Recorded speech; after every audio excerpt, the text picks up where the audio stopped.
Hello everybody and welcome back to another video. If you're new, you're really welcome. I'm Jane and my husband Michael is holding the camera. We're British, early retirees, debt and mortgage free and living a thrifty, frugal and money saving life on a super tight budget here in beautiful Brittany in northwest France. And every Sunday we share an aspect of our private life as something that we have done to save money. And just like the title says, we can't afford heating.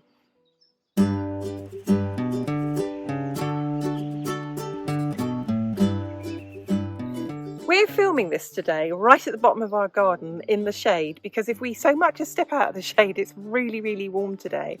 And yet here we are in the middle of June, in the middle of summer, thinking about the winter and heating. Now, I know we're going to get lots of questions, so I'm going to try and preempt some of them. We do not have gas central heating or oil central heating or anything like that. We don't have any radiators in the house, any electric radiators, anything like that. And we do not have them at this stage because to install a heating system would cost €20,000. Yes, we could save up for it. And it might be something we do in the future. And at the moment, we could maybe afford to have electric heating in the house, but we definitely couldn't afford to pay for it. And even then, if we could afford the €20,000 to have a central heating system installed, paying out €1,000 a year to buy oil, to buy gas or whatever, it's just beyond us. Now, that doesn't just mean you might be thinking to yourself, what kind of sad losers are you people? Well, we're Europeans. And at the moment, I would say people in the UK, here in France, across Portugal and Spain, all the way through Austria, Germany, to name but a few, due to the cost of living prices, faced last winter, no matter how cold it was, no matter where they lived, with little or no heating.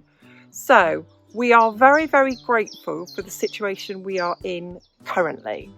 We have 2 wood burners in our house. We have a wood burning cooker stove in our kitchen. We use that for cooking and heating the kitchen in the winter. We live in the kitchen in the winter. We also have a wood burning stove in our living room, which heats our living room, dining room space. And the heat also goes upstairs to the bedrooms and the bathroom. So we're very grateful to have that system. And at the moment, if that means extreme frugality, if that means we spend any cool minutes that we've got in the summer, cutting wood, chopping wood, stacking wood, we are prepared to do it. Because if we just bought the wood that we're stacking up now to burn for the winter, and we get through all the 3 wood sheds that you see, we get through another wood, we get through basically 3, 4, 5 storage areas of wood in a winter. If we were to buy that wood, it would be €1,000 to buy that much wood. So yeah, we're prepared to do the extreme frugality stuff. We're prepared to, whilst we now can chop and burn our own wood, we're really happy to do that. Now I want Mike to pan around me, please. Would you pan around me, please? I want you to do 360, Mike. 360, I want you to do the whole lot all around us, and I want you to be able to see that 360 all around us is forest. We live in the forest of Wellgrat. We live literally, if you sent a drone up, you would see we live in a clearing in the forest of Wellgrat. So if any of you want to start losing the plot over, us burning firewood, we're surrounded by it. And the trees self-seed. They self-seed and more trees come up. And hand down to this one, Mike. This is an example of a self-seeded beech that I literally liberated from a corner of our garden and put it somewhere. I didn't, nature just does that. We cut down trees, more trees grow. We're not cutting down the last trees as well. So all the people want to go off on, get on your don't chop the trees down stuff. Cool. We're planting more trees. There's plenty more trees.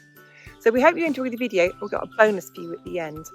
We do like to share the things that we get up to, and there was a fantastic, quite a big bike race in Brittany, and by happenstance it came through our village, and we'll show you that. A little bonus for you, a little bit of French life at the end of the video. Enjoy the video.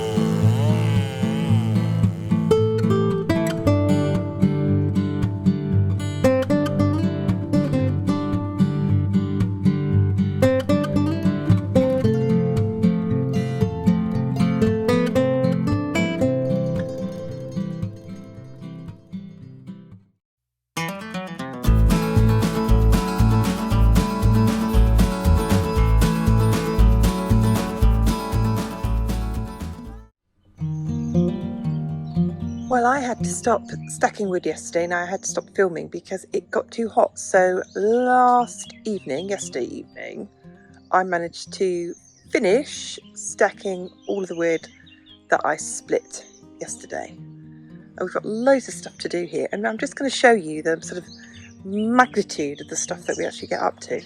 So Mike has cut up all the scrap wood, and I will go through that, and the big bits I will put for burning, and the small bits we will chop up completely for kindling.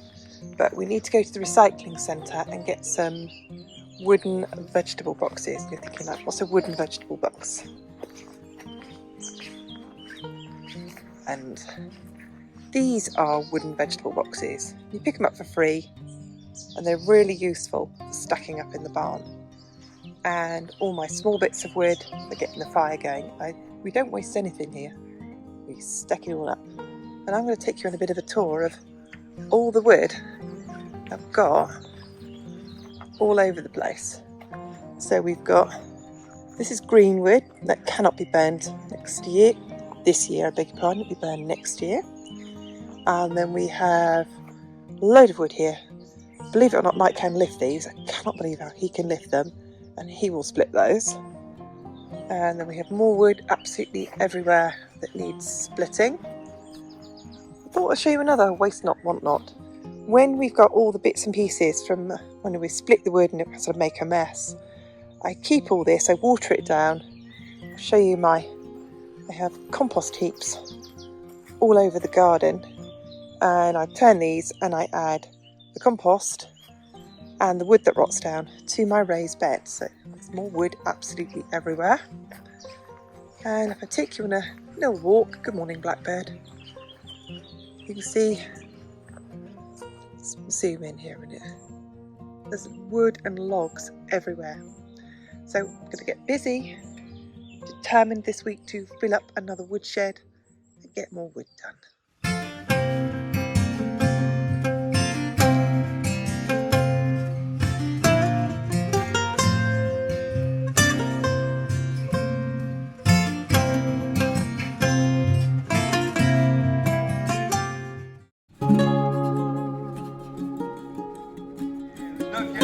Des boucles d'hygiène, il fut également en 15e position de Renault sur l'ouverture de la saison. Et enfin on termine la formation de Kim, la crème brosséliante par Quentin Plus-Quélec, qui a été 6e du Tour du Morbihan dans les rangs juniors, qui a été 7e du Grand Prix de Fouet junior également, qui fut 13e des Grands Prix des quartiers de Franche, qui avait terminé 8e d'étape à l'occasion du Grand Prix.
We hope that you enjoyed that, and if you did, go on, hit that like button. If you're not a subscriber, come on, join the Frugal family. Now, we love all of your comments, and you might be here for the very first time today. So if you have got a question about our frugal life here in France, go ahead and ask that question about frugality, about money saving, and we'd be glad to answer it. And we will see you soon. Bye for now.